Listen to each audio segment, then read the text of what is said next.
Hey guys, welcome into the 14. I'm Nick Cole, and we're breaking down each SEC football game in Week 11 from a betting perspective. Today, we're talking about the Arkansas Razorbacks visiting the LSU Tigers. This game is on Saturday, November 13th at 7:30 p.m. Eastern Time, which is 6:30 local time in Baton Rouge, as this game's at Tiger Stadium, and it'll be broadcast on the SEC Network. From a betting perspective, this game opened with Arkansas as a 3-point favorite, and that's held firm as of Thursday afternoon and as we're recording this video. The over-under opened at 57.5 and has moved up to 59 as of this recording. Bringing in our betting analyst, Christopher Smith. Christopher, this is a game that traditionally has produced some interesting outcomes. Are we going to see that again this year? I am just trying to savor every moment of Ed Orgeron's last season at LSU because I think this has been a very highly entertaining season to watch in Baton Rouge for a number of reasons, even outside of the Ed Orgeron decision. Since when do we have a team that their head coach is fired in October and they have a bunch of 5-star talent on the team still? And everybody knows, most everyone that was any big name on this team to start the season is not going to be around next year. So it's sort of an unprecedented season in some ways for LSU, and it's highly entertaining. But why don't you tell us what the weather and injuries are and get into Nick's news and notes? Sure. So let's start with the weather in Baton Rouge on Saturday.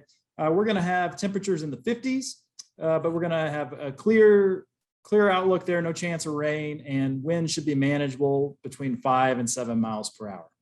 On the injury side of things, let's start with LSU. Left tackle Anthony Bradford is out for the season, joining an extremely long list of other Tigers that have been significant to this program. So no surprise there. He didn't play against Alabama. Safety Major Burns, cornerback Sage Ryan, and cornerback Cordell Flott are all questionable for this game, as are wide receivers Deion Smith and Coy Moore. So just more names on the injury list for LSU this week. As for the other side, Arkansas actually pretty healthy and nothing super new on the injury front for the Hogs. Let's start with the news and notes here with Coach O, and you kind of touched on him and the interesting exit that we're seeing. He's certainly not going down without a fight. And one of the more surprising outcomes of the Week 10 SEC slate, LSU actually had Alabama on the ropes and pressed the tie to the very final play of the game in a 20-14 loss at Bryant-Denny Stadium. And remember, they were a 29-point dog coming into that game. So made a lot of LSU bettors, I know you were one of them, Christopher, some money last week.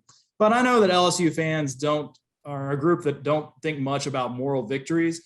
So I don't know that they're super impressed by the almost win, but I do know that bettors can take note that this battered Tigers roster and departing coaching staff are still giving it their best shot. And then on the Hogs side, they're bowl bound after finding the win column for the first time in a while in an FBS game. The Hogs went the entire month of October without winning an FBS game. They beat Arkansas Pine Bluff, which was really a glorified scrimmage. But they had gone from, I think, September 25th, that win against A&M, to last Saturday against Mississippi State without getting a conference win. That was a big pickup for them, both from a morale standpoint at this point in the season and just getting to that 6th win. I know that when we were talking about Arkansas in September, they were the number 8 team in the country. They just beaten Texas and Texas A&M, and some fans were probably looking at this as a potential special season. But I think if you zoom out a little bit, view them as a team that already has 6 wins, has an opportunity to get a 7th here potentially, and then Missouri's still on the schedule to maybe get to 8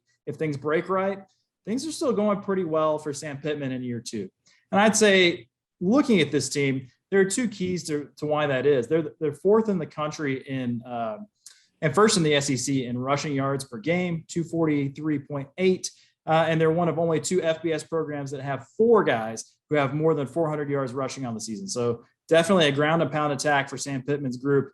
And then also on the defensive side of the ball, Barry Odom has them as one of the SEC's best 3rd down defenses. They're 5th in the country.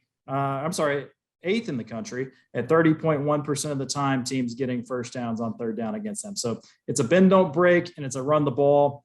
My question to you, Christopher, is what happens next in this series? We've mentioned how Coach O is kind of going out in style. Arkansas is trying to find their footing here in November.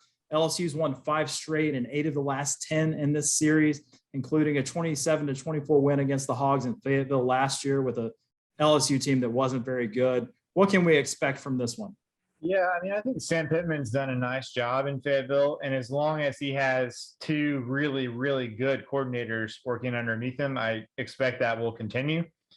But this is a narrative-defining game for Arkansas' season this year, because if they lose this game, they will have gone from 4-0 and the top 10 nationally ranked to losing next week at Alabama and suddenly being 2-6 in their last 8 games with a win over Arkansas Pine Bluff and a 3-point win against Mississippi State at home, thanks to 3 missed Bulldogs field goals.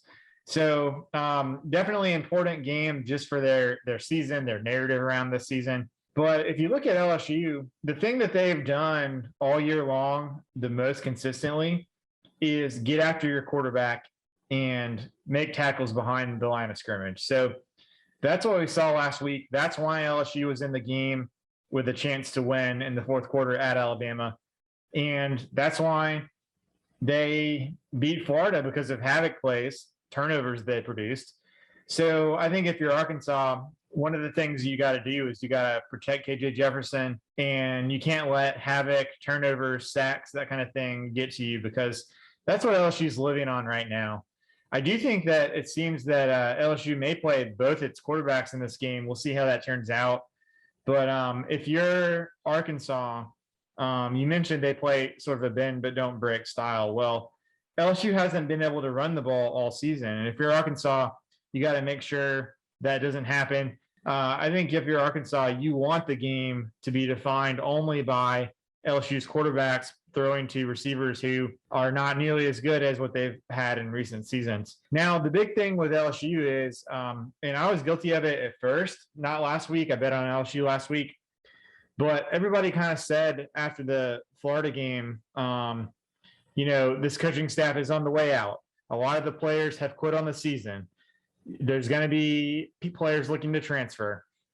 But I've been impressed with the way LSU has played. And I think what it really comes down to is the players who are now playing there's a lot of talented underclassmen who haven't quit on the season. The guys who have quit on the season or are injured are gone.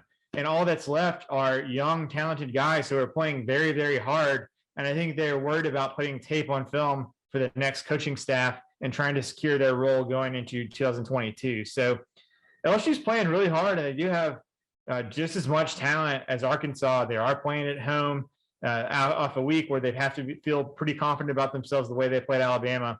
So, Nick, tell me who you're betting on this game and why. Well, Christopher, before I give you my pick, I want to give you a chance to make an extra $800 betting on this game. Southeastern 14 and Action 24/7 Sportsbook have reached an agreement on a partnership here, and we're really excited about that on the show. I want to celebrate that with you to tell you about what we've got here for a limited time. If you can get your deposit matched 100% up to $800 with Action 24/7 Sports book there. Sign up today, make your first deposit using the code SOUTH14. That's the important part, SOUTH14, and Action will double your money up to $800. Download the app or visit action247.com to get started. Action 24/7 is by Tennesseans for Tennesseans, so you've got action. Now, let's get to my pick. I think it might be different than yours, just based on the way you're talking about LSU and talking about Arkansas. I saw some glimmers of hope that the team that we saw from Arkansas early in the season is sort of finding its way back here in the latter part of the season. We've kind of talked about how teams evolve and change and find themselves again after they've lost themselves. So I like Arkansas, even though they're a road favorite, and I've got to lay some points. I feel like they're motivated. They got that bowl win or that bowl eligibility ready to roll. I think they see an potential 8-win season in the forecast. So give me the Hogs. I'll lay the 3. And I think there's going to be points in this game. So I'm going to take the over 59. What are you seeing?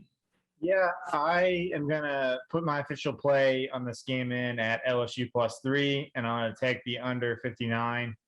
I think I am not going to bet on this game because I don't think there's a big enough edge on LSU. I just sort of lean that way out of the two. But if I was gonna put a play in on LSU, it would be in one of two ways, probably. I would either just take the money line outright ahead of the game, or I would watch maybe half of the first quarter and then play LSU live and see if I could get a good line live and kind of just make sure, just kind of see where they're at the start of this game. But I think I like the under 59 a little bit better. I'm not sure it'll make my card, but I do think the LSU defense is playing well right now, especially up front. And, they have enough talent on the back end not to let Traylon Burks at least run past them. They have some speed on the back end. And then on the other side of the ball, I could see Arkansas bend it, but don't break, as you mentioned, giving up some long drives to LSU, but not necessarily giving up touchdowns and some clock being run. So give me under 59. It's probably my favorite play on this game. But for Nick Cole, I'm Christopher Smith for the 14, and we'll talk to you next week.